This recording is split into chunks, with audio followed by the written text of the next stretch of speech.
Hello students, standard 8 subject Hindi, lesson number 25 idioms यानी मुहावरे। ये मुहावरे क्या होते हैं?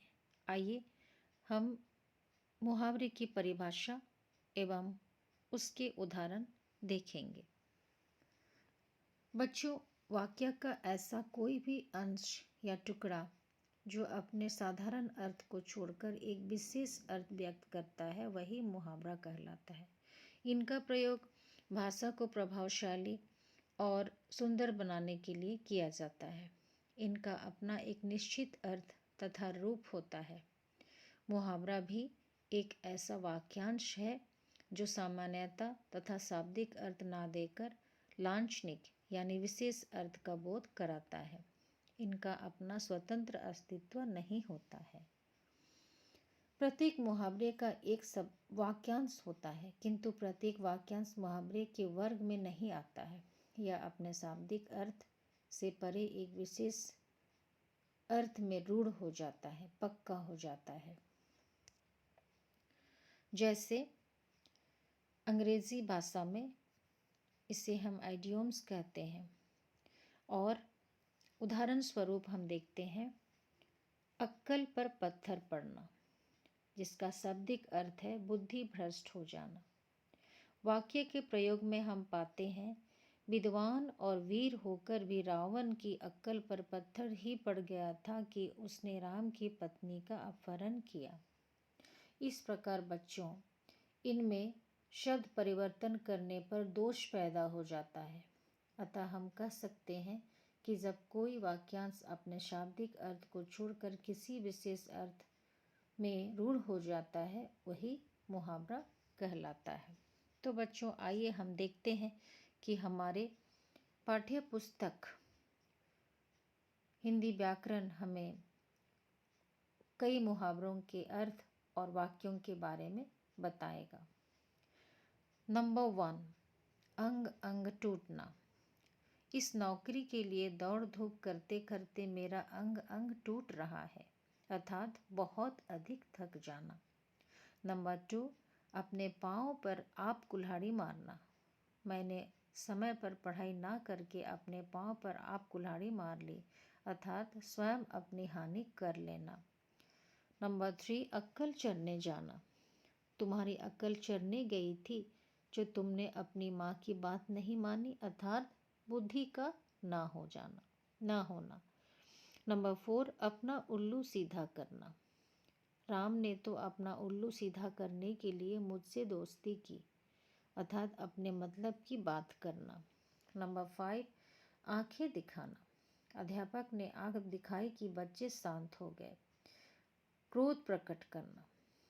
नंबर 6, आँखों का तारा होना।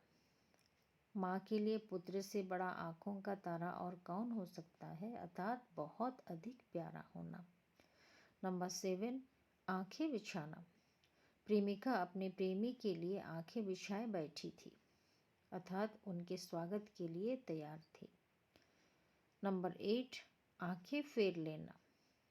जब से मेरे हालात नाजुक हुए हैं, मित्रों ने आँखें ही फेर ली, अर्थात मित्रता कम करना और बदल जाना।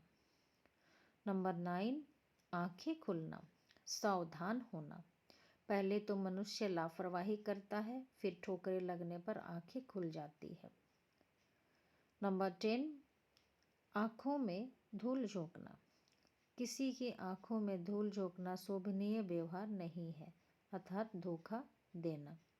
नंबर 11, आसमान सिर पर उठाना, बहुत शोर मचाना। माँ की अनुपस्थिति में बच्चे ने आसमान सिर पर उठा लिया। नंबर 12, आकाश पाताल एक करना। श्याम ने कक्षा में प्रथम आने के लिए आकाश पाताल एक कर दिया, अर्थात बहुत प्रयत्न किया, बहुत कोशिश किया। नंबर 13, आग में घी डालना। एक तो पिताजी पहले से ही नाराज हैं, ऊपर से सामने बोलकर आग में घी क्यों डालते हो, अर्थात क्रोध को और अधिक बढ़ा देना। नंबर 14, इशारा करना।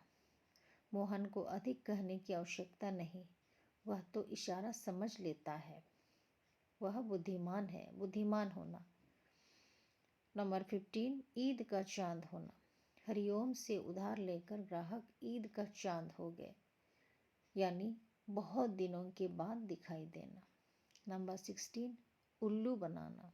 मैंने सोहन को कल बातों ही बातों में उल्लू बना दिया, अर्थात मूर्ख बना देना। नंबर 17, उल्टी गंगा बहाना।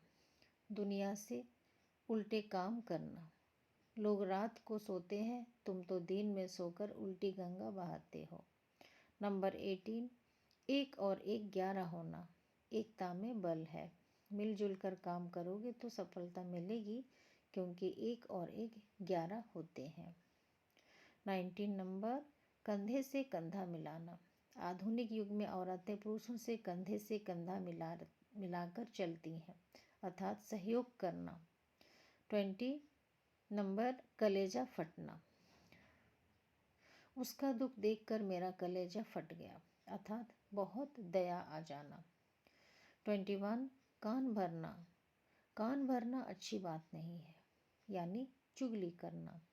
22 खून का घुट पीना। भैया की गलती पर पिताजी खून का घुट पीकर रह गए, अर्थात क्रोध को अंदर ही अंदर सह जाना। 23 खून पसीना एक करना। बहुत परिश्रम करना। इस काम के लिए मैंने खून पसीना एक कर दिया। 24 गले लगाना। हमें दीन दुखियों को गले लगाना चाहिए, अर्थात अपनापन प्रकट करना चाहिए। 25 घास खोदना। व्यर्थ समय नष्ट करना।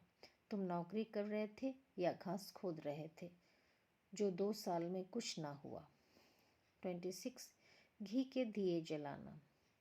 मैं कक्षा में प्रथम आऊं तो घी के दिए जलाऊं, अर्थात बहुत अधिक खुशियां मनाना। 27 4 चांद लगाना।